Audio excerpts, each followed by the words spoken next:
AGT Live 24/7. This is AGT Live 24/7. কেন্দ্রীয় সরকারের তৈরি করা বাজেট নিয়ে বিজেপি ধলাই জেলা কমিটির উদ্যোগে অনুষ্ঠিত হয় র্যালি এবং জনসভা। 16 ফেব্রুয়ারি আমবাসা থেকে ডলুবাড়ি বাজার পর্যন্ত মিছিল করা হয়। মিছিল শেষে ডলুবাড়ি বাজারের ছোট্ট মাঠে অনুষ্ঠিত জনসভায় দলের প্রদেশ কমিটির সম্পাদক তাপস মজুমদার, প্রতিরাম ত্রিপুরার উপস্থিতিতে অনুষ্ঠিত হয় জনসভা। উপস্থিত ছিলেন ধলাই জেলা কমিটির 2 সহসভাপতি শঙ্কর চক্রবর্তী এবং মৃদুল দত্ত, ছিলেন ধলাই জেলার 6টি মণ্ডলের মণ্ডল সভাপতিগণ।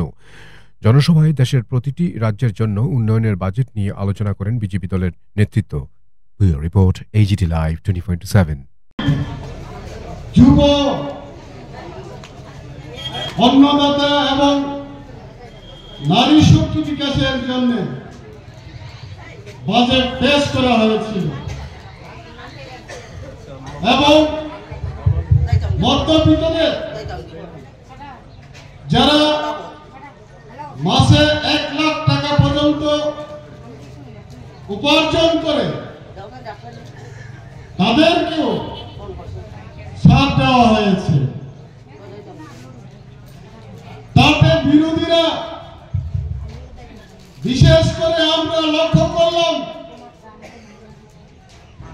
এই রাজ্যে সিপিএম কংগ্রেস সেই বাজেটকে সমালোচনা করে মানুষকে বিভ্রান্ত করার চেষ্টা করছে, বাজার গরম করার চেষ্টা করছে। আমরা বলবো আপনাদের মানুষের উন্নয়নের জন্য বা জনকল্যাণের জন্য কোনো কর্মসূচি নেই। স্বাধীনতার পর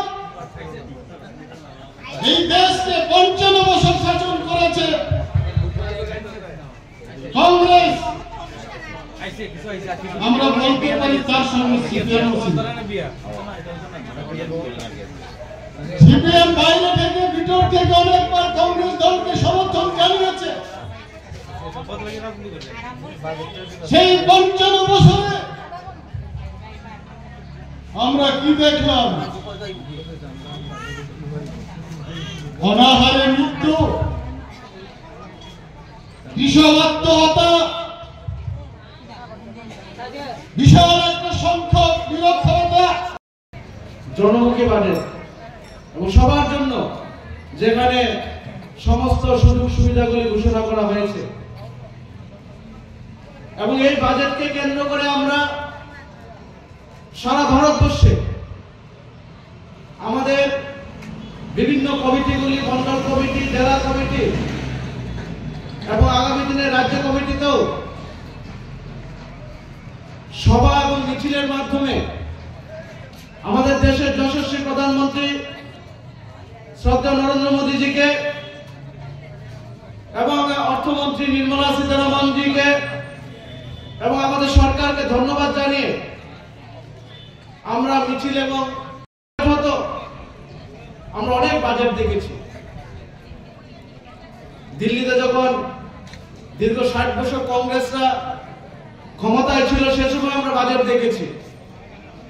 ত্রিপুরা রাজ্যে আমরা বাজেট দেখেছি,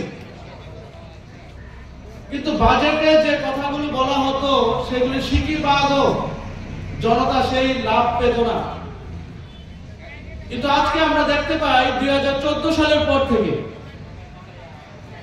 আমাদের যশস্বী প্রধানমন্ত্রী যেদিন থেকে প্রধানমন্ত্রী হয়েছেন, দেশের দায়িত্ব নিয়েছেন, পরবর্তী সময় যতগুলি কমিটমেন্ট উনি করেছিলেন, যতগুলি প্রতিশ্রুতি জনতার জন্য উনি দিয়েছিলেন, এবার বাজেটের মাধ্যমে হোক বা অন্য ক্ষেত্রেই হোক, প্রত্যেকটা কমিটমেন্টকে নির্বাচনী ইশতেহারের মাধ্যমে হোক, প্রত্যেকটা কমিটমেন্ট পাই টু পাই জনতাকে হিসাব করে দিয়েছেন।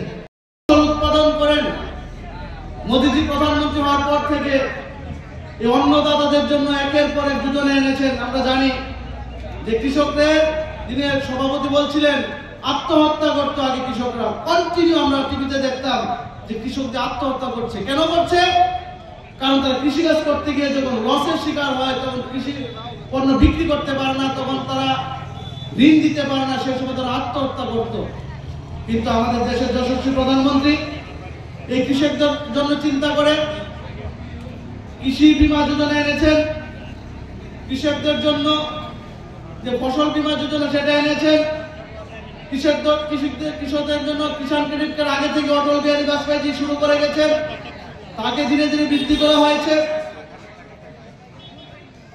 এবং কৃষকদের জন্য যারা কৃষিকাজ করেন তাদের জন্য বৎসরে ৬,০০০ টাকা করে কিষাণ সম্মান নিধির ব্যবস্থা করেছেন।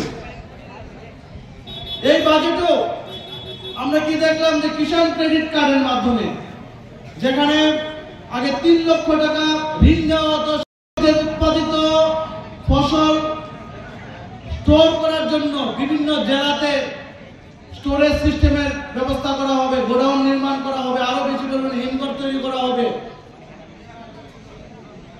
বিহারকে কেন্দ্র করে মাখানা বোর্ড তৈরি করা হয়েছে। বিহার রাজ্যে মাখানা বোর্ড তৈরি হবে। মাখানা একটা খাদ্যদ্রব্য, যেটা আমরা ত্রিপুরা রাজ্যের মানুষ কম জানি, কিন্তু অত্যন্ত ভালো একটা খাদ্যদ্রব্য, প্রোটিনযুক্ত মাখানা, তার বোর্ড বিহারে তৈরি করা হয়েছে। কৃষকদেরকে যাতে অত্যাধুনিক যন্ত্রপাতির মাধ্যমে কৃষকরা ফসল উৎপাদন করতে পারে, তার জন্য ব্যবস্থা রাখা হয়েছে।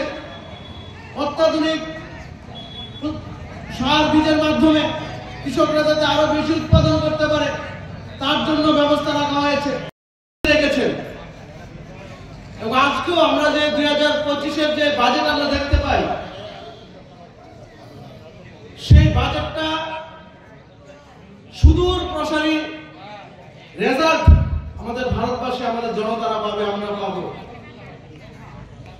আজকে দেখা যায় এই বাজেটে আমাদের বিশেষ করে 4টি বিভাগে বিভক্ত করে এই বাজেটটা তৈরি করা হয়েছে।